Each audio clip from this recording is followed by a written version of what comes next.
Okay, we wanted to talk to you guys today about taking your kids to amusement parks, and we went to Sesame Place. This was his idea, and just wanted to share some tips that I think would be helpful if you ever decide to take your kids away at an amusement park or something similar.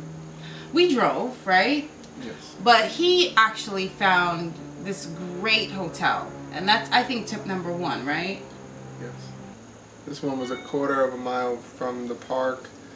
It was a suite, so we had a living room, a bedroom with 2 queen-size beds, full kitchen, microwave, stove, dishwasher, everything. So it was roomy.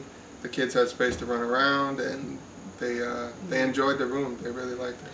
You'll probably have to spend a little bit more, but I think it's worth it because if you want to cook, you want to make breakfast or something, you could save that way, right? Yes, and they also have a free shuttle service to the park, so you don't have to pay for parking.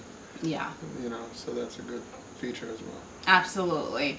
And once that was a big savings because parking was like $17 for like general admission, and then they had VIP premier parking for $30. $30. Yeah. Could you imagine? $30, that's ridiculous, okay? On the website it says that you can't bring food, but when we got there was a sign that as long as the cooler is a certain size, you can bring it in. So it's kind of like contradictory, but so it's like you can bring your own food, but you can't bring your own food. It was weird, but we saw people bring their own food. For the trip, we packed sandwiches, fruits, grapes, bananas, right? Blueberries. We tried to carrots. We tried to pack healthy and light, and the sandwiches were done before we got to the park. We ate all the sandwiches before we got to the park, but we figured, all right, we're gonna probably eat there anyway. But I don't want to say it was a big mistake because they do have food, but it's just, it's not all healthy food, and we like to eat a little bit more on the healthier side. And it's very overpriced for what you're getting. You're not getting a good value for the food that you're getting. It's that was very expensive. That was huge. Okay, put it this way. Between the 4 of us, the baby, I pretty much got, I'm still nursing, so we nurse most of the time. So apples, strawberries, applesauce, unsweetened applesauce, they did have that, 2 pan pizzas, and a wrap. I was actually happy with the selection in terms of like health, so we chose that. $35 for all of that. I think that's like a lot. And we went out to dinner later that night and spent how much? Like $60 for much better food. The night before, didn't we spend? The night before was, the night before we got takeout for like $38. Yeah, for $3 more. Honey, you're good at this. Yeah, it was $3 more, but it was a much better quality of food. It was a reputable restaurant, and yeah, it was a decent restaurant that you see, really nice food, nice ambiance. $38. So $3 more, we were able to get, something a little bit better quality and taste better. But again, I couldn't totally be upset at what we got, because at least we got fresh fruits and a healthy wrap, and pizza was okay. So it was satisfactory in that regard. And we also packed the pack and play for the baby, a stroller. So we were able to put everything into a car. But if you're flying, it's probably a little more difficult to bring everything. Yeah. But those things, if you're driving, they helped out a lot. Yeah, and of course, hotels, they do have cribs and stuff, but if you can splurge a little bit, rent an SUV if you don't have one, I would definitely recommend it because you can hold a lot of stuff. And of course, packing everything we needed included like, books and things for the kids. Yeah, toys, games. Yeah, toys, games, that kind of thing. Fortunately enough, we didn't even use the iPad. Or you Or the TV. No TV or iPad for 3 days. No TV, or could you imagine? No gadgets, nothing for 3 days? That was freaking amazing. And she didn't even ask for it. Yeah. It was that much fun. But when we got to the park, you know, they did check bags. Barely. Yeah, but I don't know. No. Yeah, they check your bags. Loosely. They loosely check the bag. They check. But it depends on who you had. Yeah. It depends on who you had. But you should generally be okay with that. Another thing that, you know, if you, the great thing is that the rides, I think, what was the height cutoff? 40? Well, everyone is different. I mean, our daughter's 42 inches, so she could have pretty much rode everything by herself if she wanted to, or if we wanted her to. But certain rides, if you're under that height, you need to go with a parent. Okay. But she was able to get on everything. There was a couple that we didn't have her go on, but we went on almost everything.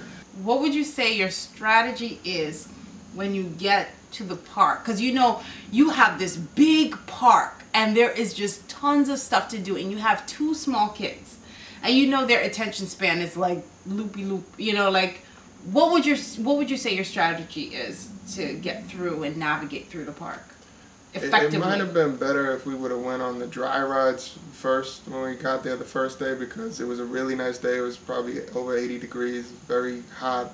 So everybody wanted to go on the water rides. So when we got there, the first thing we did was go on water rides. And the first one, we waited about 45 minutes to get on the ride. And then the second one was probably at least 30 to 35 minutes. So we spent like almost 2 hours just on 2 rides.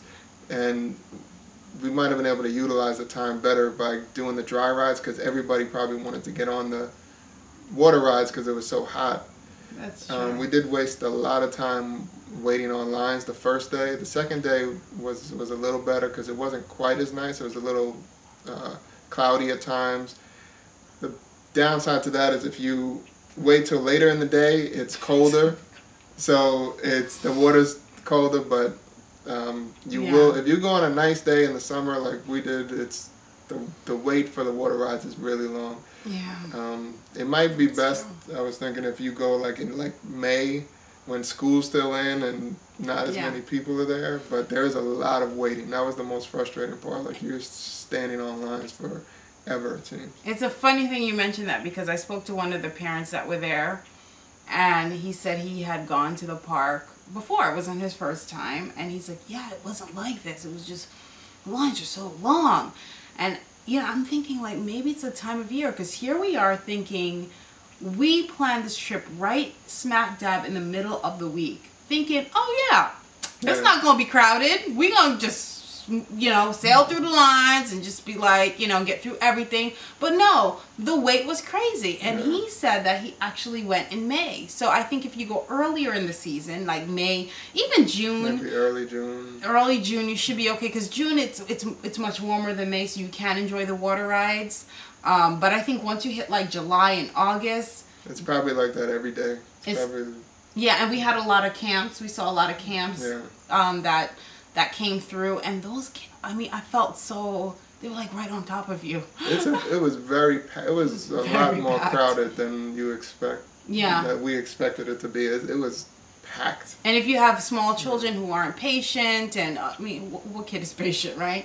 If you have small children, I mean, you know, our daughter was just like, when are we going to go? When are we going to go? When are we going to? And it was just, there's nothing you could do. You had to pick her up, hold her, and, you know, hope that the line just hurries up a little bit. So yeah, that will probably be, that's like an important tip. Like May, June, I think June is even better, because June school's still in, so it's still less of a crowd. If you have kids who, I don't want to endorse playing hooky, but I mean, I'm just saying, if you can go in the middle of the week and you can afford that, and the kids, you know, don't have to worry about school, whatever, do it. School's still in session. You have much shorter lines. The temperatures are warmer.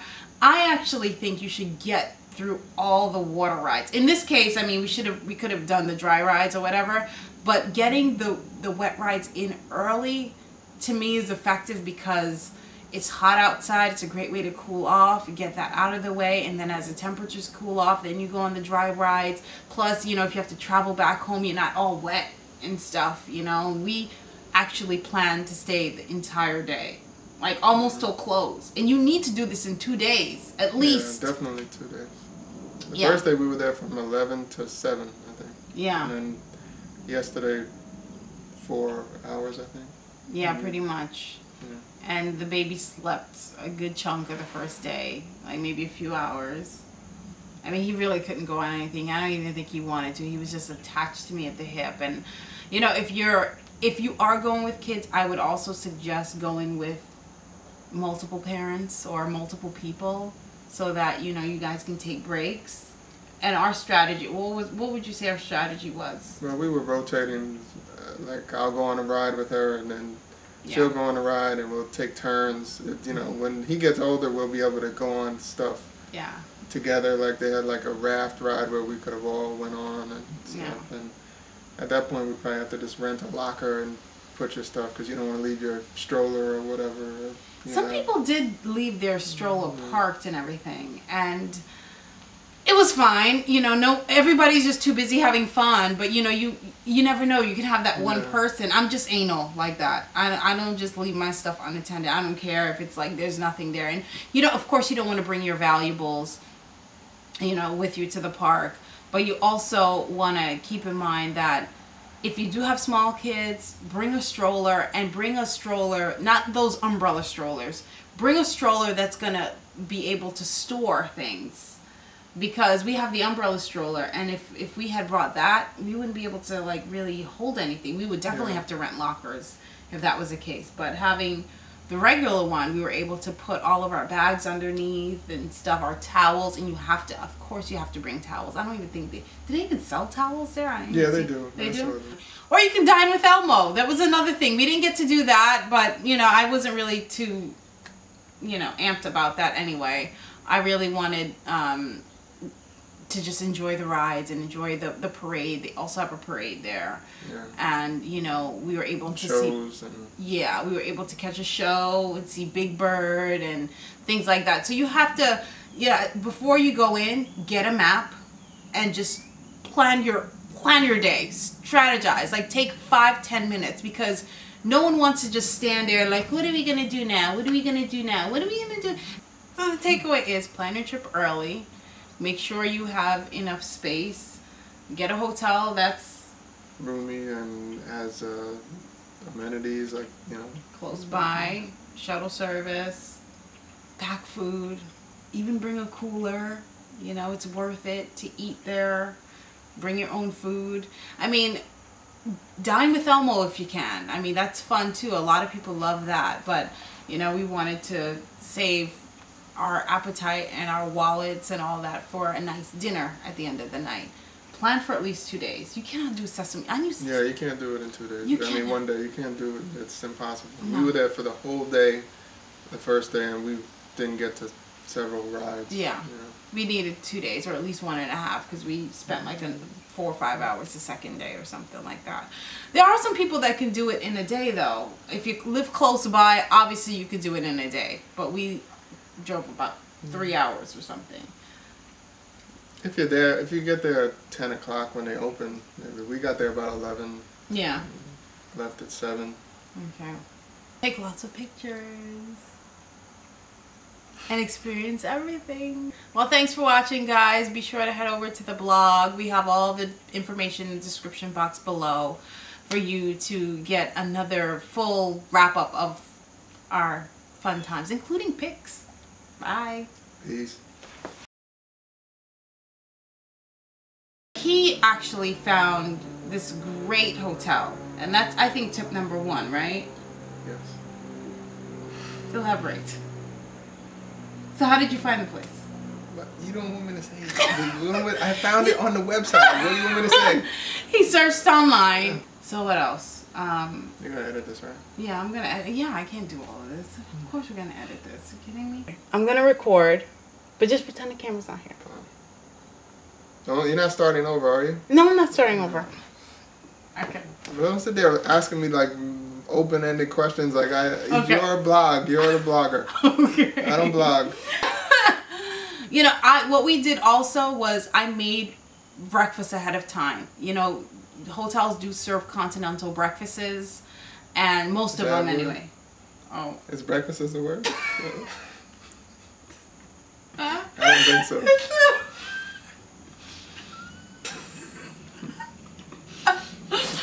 Sorry, I just had a moment. Anyway. Alright, so the takeaway is... You done? Yes. So how do you want to wrap up? That's all I got. Okay.